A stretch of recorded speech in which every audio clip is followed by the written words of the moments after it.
Hey YouTube, LunarHound93 here, and due to some of my friends have watched my previous video of how you could bring Galen Marek into the Star Wars universe, they asked me to try doing it for other Legends continuity characters, and I asked a group of my friends to make a tally of it, and one character in particular that came into mind was a Twi'lek Sith named Darth Talon. Um, I don't entirely know a lot about Darth Talon other than that she was a Twi'lek Sith warrior from and a Sith slave to put it in perspective. And she basically was a Darth Krayt, who was the Dark Lord of the time.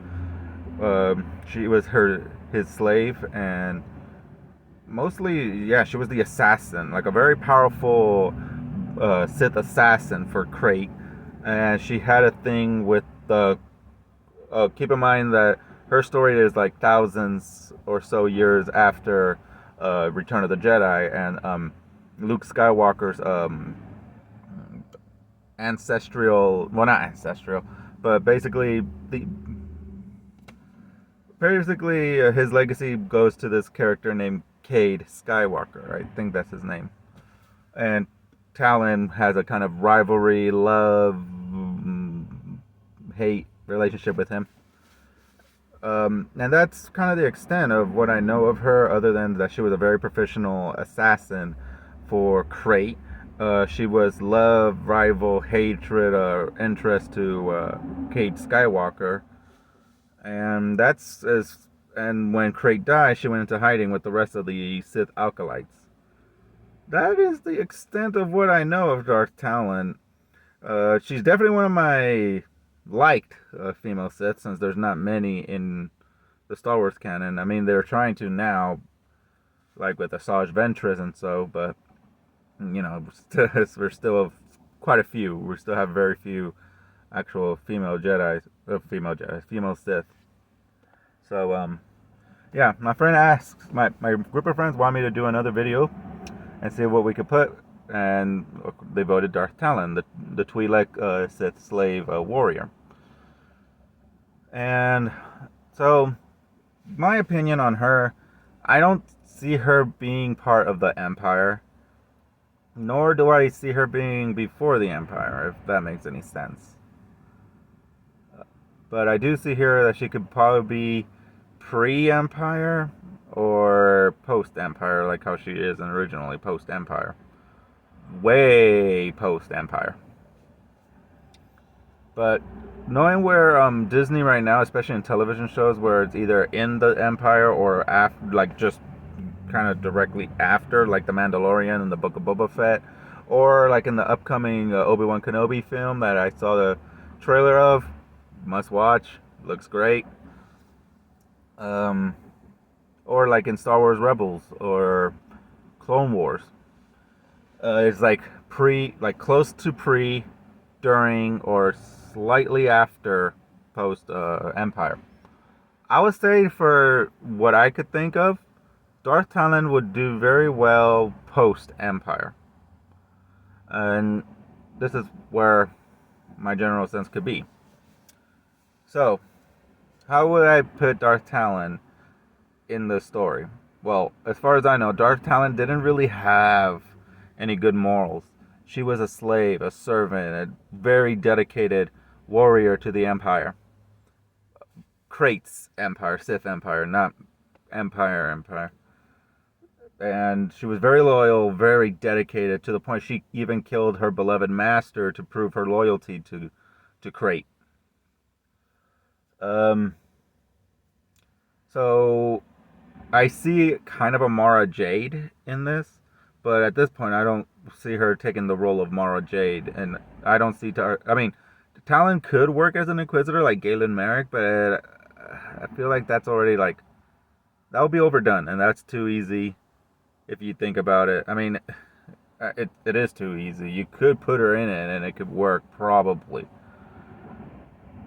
and probably not. But okay, you could also have it that she was loyal to the Sith. Like, she may have been loyal to Sidious, and you could have her be a child, actually. She could be a youngling that was founded during the Empire and literally by birth was kind of raised to believe that the Empire was good, and she, by a very young age, started showing devotion to the Empire and, say, the Emperor and Vader and maybe the Inquisitors. But because of how young she was, she never found conflict. Well, she did find conflict. They kind of trained her kind of like other Inquisitors. They started teaching her the ways of the Force, the ways of the dark side, tormented her, tortured her, trained her. You could have it that that's what they did as a with her as a child. But in the end, she still kind of was devoted to them because of how young she was. And you could have it that during the Empire, she was a child that was literally brutally trained to start becoming a Sith assassin. And, well, she was still too young during that to really do major missions. And then the Empire fell. And, of course, the Empire kind of scattered in the winds and went into the unknown regions and stuff. You could even have it that she felt the devotion to the Empire and it broke her. Kind of similar to what they did in the Battlefront 2 game, where remnants of the Empire were kind of shattered and they're kind of got more angry, more hurt that the Empire fell, and they started, separating. You could have it that she also shattered, but in a way of that she felt lost now because the Empire was her being. It was what she was training to be as a child. So you could have it that in a way, Darth Talon being corrupt, because at this point, her training, her brutality, just everything, her mind is so warped in the way of devoting herself to what the Empire represented, that you could even have it that somewhere down the line, that devotion, that heartache of the Empire being destroyed, caused her to look into becoming more powerful of her own personal Sith. And eventually, you could have it that she self-teaches herself through holocrons, through books, through everything she could find from Vader's palace, from the Emperor's palace, if it wasn't raided by Coruscant people during their celebration. You could have it that she even gone to unknown regions, maybe because since she was part of the Empire and part of being trained, she may know a few places that she could look. And of course, the Empire is not entirely gone during that time either. They still had battles against the rebellion until they went into the unknown region. So yeah. So it's not like she's not gonna have this kind of available to her, just not as fluctuant as others would have it. But at this point, I can see her being very determined, very broken and heartache, and just stonewalling to find her own power. And you could have it down the line, she becomes a powerful kind of Sith acolyte, a Sith assassin, and you could even have that she eventually finds out that Luke Skywalker was kind of responsible for this. And here we go, her ties with the Skywalkers. You could have it that she basically finds out Luke Skywalker was involved with the Emperor's death, the destruction of the Sith, and she decides that he's the number one priority to kill. And you could have it that she trains herself in the ways of the dark side as much as she can, from books, novels, anything she could find, until she confronts Luke, who at this point of time would already also be very proficient with the Force and in saber combat, and kind of like how he was in The Mandalorian in a sense, and a bit of Book of Boba Fett. Spoilers. Underwhelming, still decent watch, but kind of underwhelming. But Luke in the script, very great now. He's mastered his abilities. He's mastered the Force. He's proficient with the lightsaber. You could have it that Darth Talon becomes that too.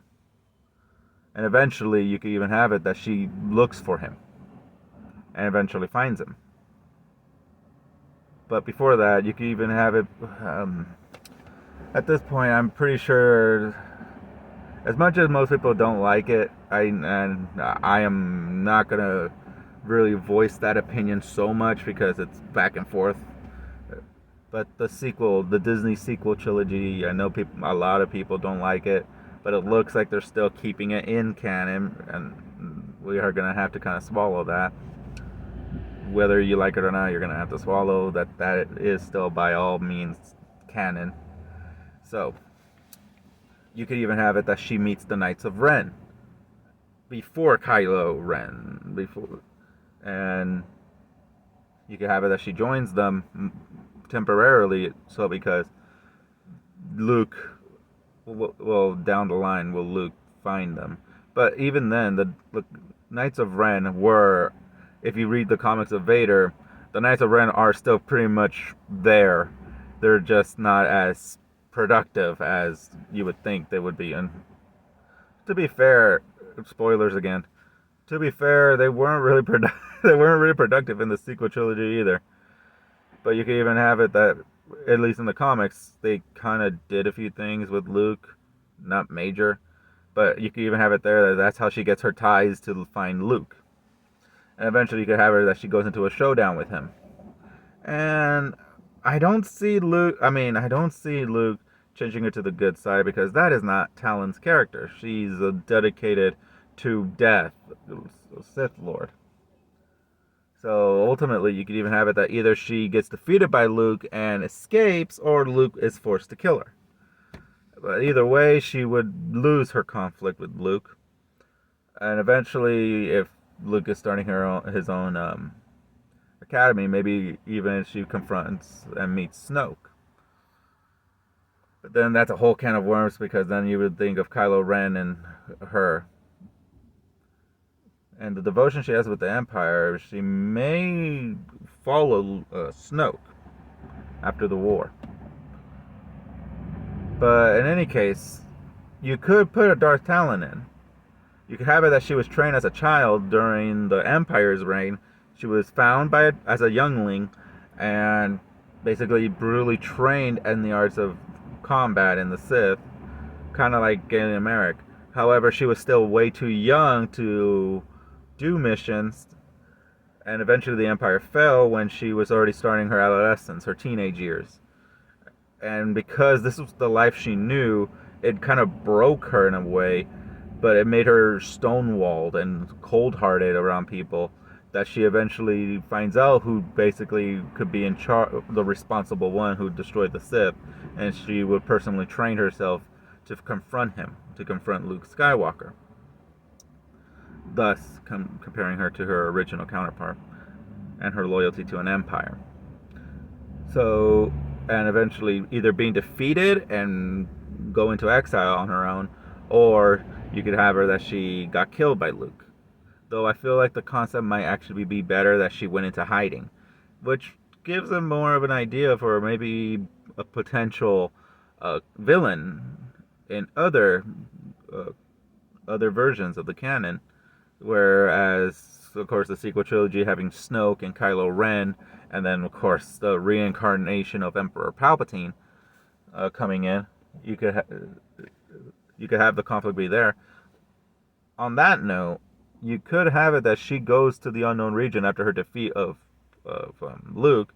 You could have that she goes into the unknown region to look for this First Order, who was reincarnation of the Empire, and she decides to join as a Sith acolyte. Especially at this point, she may find out that Emperor Palpatine is still alive, so she may be just as devoted as she was to Cray to becoming an assassin for this reconstruction of Emperor Palpatine. So, yeah.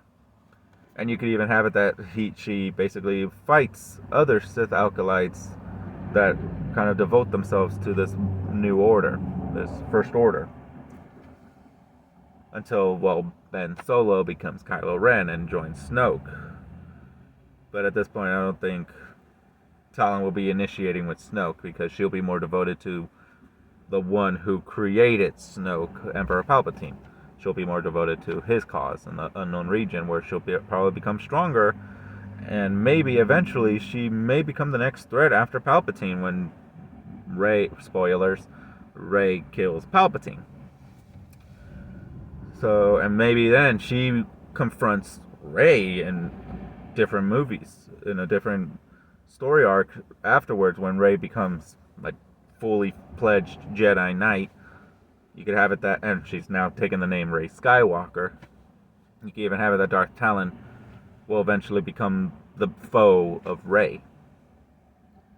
So, yeah, that's my thoughts, and that's how I could see you could put Darth Talon, the Twi'lek Sith warrior, into the canon. So, yeah, there we go. This has been LunaHound93. Like, subscribe, join the pack. Let me know what you think, and let me know if you have any other Star Wars characters you want me to see my opinions on how you could put canon. So, I love you all. Bye.